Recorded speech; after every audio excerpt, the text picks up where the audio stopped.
എല്ലാം വളരെ വളരെ നല്ല അഭിപ്രായമാണ് പറഞ്ഞത്. ഞാനും അതിനോട് തന്നെയാണ് യോജിക്കുന്നത്. കല്യാണ സദ്യയിലെ എല്ലാ വിഭവങ്ങൾ പാചകം ചെയ്യുമ്പോഴും വിളമ്പുമ്പോഴും എല്ലാം കഴിക്കുന്ന ആളുടെ മനസ്സ് നിറയ്ക്കണേ എന്നുള്ളൊരു പ്രാർത്ഥനയാണ് ഓരോ സദ്യയുടെ പുറകിലും ഉള്ളത്. അപ്പോൾ സദ്യ എന്ന് പറയുമ്പോൾ ശരിക്കും പറഞ്ഞാൽ അതിൻ്റെ പുറകിൽ ഒരുപാട് പ്രാർത്ഥനയും ഒരുപാട് പ്രയത്നവും എല്ലാം ഉണ്ട്. അപ്പോൾ അത് കഴിക്കുന്ന ആളുടെ തൃപ്തിയാണ് സദ്യയുടെ ഏറ്റവും വലിയ കാതലായിട്ടുള്ള സത്യം. അപ്പോൾ ഇന്ന് നമുക്ക് കല്യാണ സദ്യയുടെ വിശേഷങ്ങളൊക്കെ കണ്ടിട്ട് വരാമോ?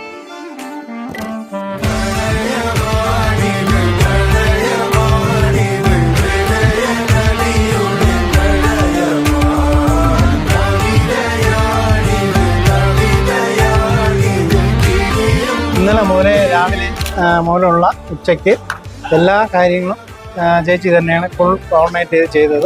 തൃശ്ശൂരിൽ നിന്ന് വന്ന ആൾക്കാർക്ക് നമ്മുടെ ട്രിവാൻഡ്രം സദ്യ വളരെയേറെ ഇഷ്ടപ്പെട്ടു.